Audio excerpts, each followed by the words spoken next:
Bonjour Internet, aujourd'hui je vais vous parler de la disparition étrange et la morte étrange aussi de Elisa Lam. Je sais qu'il y a beaucoup de personnes qui regardent aussi des vidéos YouTube qui ont peut-être déjà vu cette vidéo, enfin pas de moi mais d'autres personnes qui en parlaient ou des émissions, mais moi je voulais quand même vous donner mon point de vue de ce que je pensais et vous raconter l'histoire. Donc, en fait, ça parle de Elisa Lam. C'est une fille de 21 ans qui habite à Vancouver, qui a en fait des origines asiatiques. Pardon.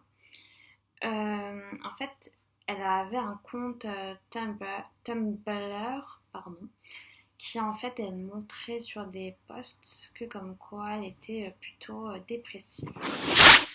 Euh, En fait, elle devait faire ses études à Columbia. Donc en fait, elle est partie aux États-Unis pour en fait un peu visiter Los Angeles, etc. En fait, l'hôtel Cecil est en fait réputé, c'est là où elle a séjourné en fait quand elle est partie à Los Angeles, elle a séjourné à l'hôtel Cecil. En fait, l'hôtel Cecil est réputé pour avoir séjourné des tueurs en série, des meurtriers, il y a eu des suicides.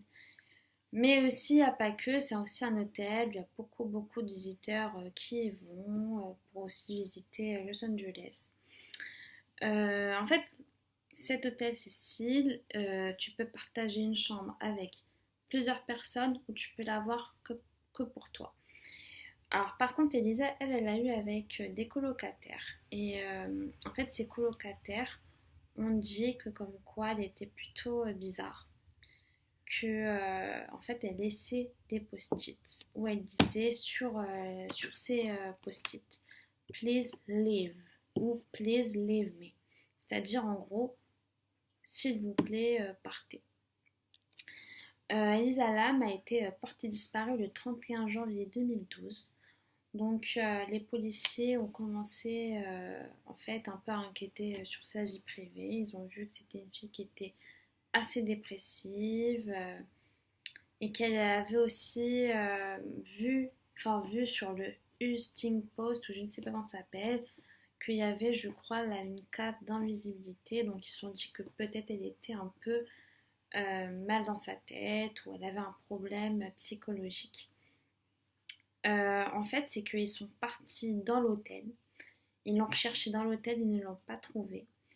Ils ont commencé donc à regarder les caméras de surveillance. Et dans ces caméras de surveillance, ils ont vu qu'elle était dans un ascenseur, qu'elle avait peur, elle n'était pas bien du tout.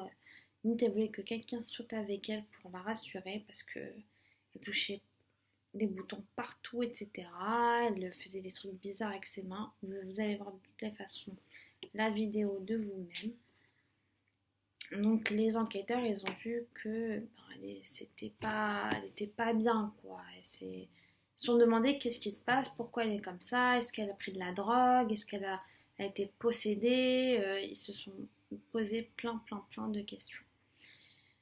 Après, les gens qui séjournaient dedans l'hôtel, ils ont vu en fait dans leur douche ou leur bain qu'il y avait de l'eau noire. Il y a même des gens qui ont essayé de goûter et ils ont dit que comme quoi, bon, elle était dégueulasse. Donc ils sont allés voir les gens qui travaillent à l'hôtel et ils leur ont dit, oui, voilà, l'eau, elle est noire, elle est dégueu, voilà, faites quelque chose, voilà. Donc les employés de l'hôtel sont partis au toit. Ils sont allés voir dans un réservoir d'eau, je crois. Et donc ils ont ouvert le toit.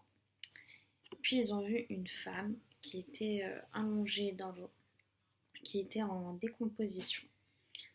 Donc les enquêteurs ils se sont dit mais déjà, quand tu dois aller au toit, normalement tu dois avoir une clé pour l'ouvrir la porte. Déjà non. Ils se sont dit quand on enlève le, le truc là, comment ça s'appelle, le toit là, ben normalement c'est très lourd. Il faut vraiment que tu aies vraiment beaucoup de force pour l'enlever. Comment elle a fait cette fille pour être dans ce bac d'eau? Les médecins légistes ont commencé donc à faire des recherches, à voir c'était qui l'ADN. Puis ils ont vu que c'était l'ADN, enfin que le corps qui a été retrouvé surtout dans le bac d'eau, c'était donc Elisa Lam. Elle a été retrouvée morte, voilà quoi, avec les affaires éparpillées.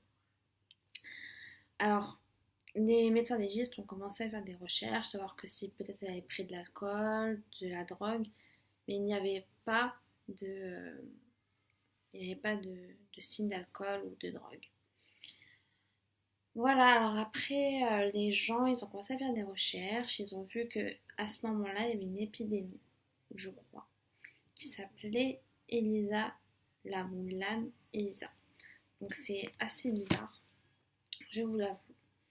Après, il y a eu aussi une deuxième rumeur qui a été dite que comme quoi il y avait un film qui s'appelait Dark Water, je crois.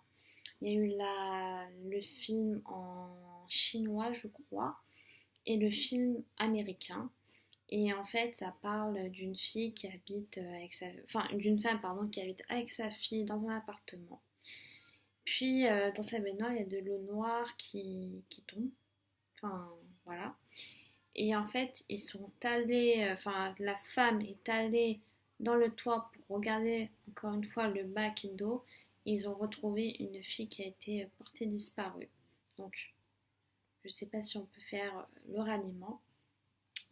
Après, il y a des gens qui pensent que peut-être elle est possédée par Satan ou possédée tout court. Alors moi, la vérité, cette histoire elle est vraiment très très très bizarre.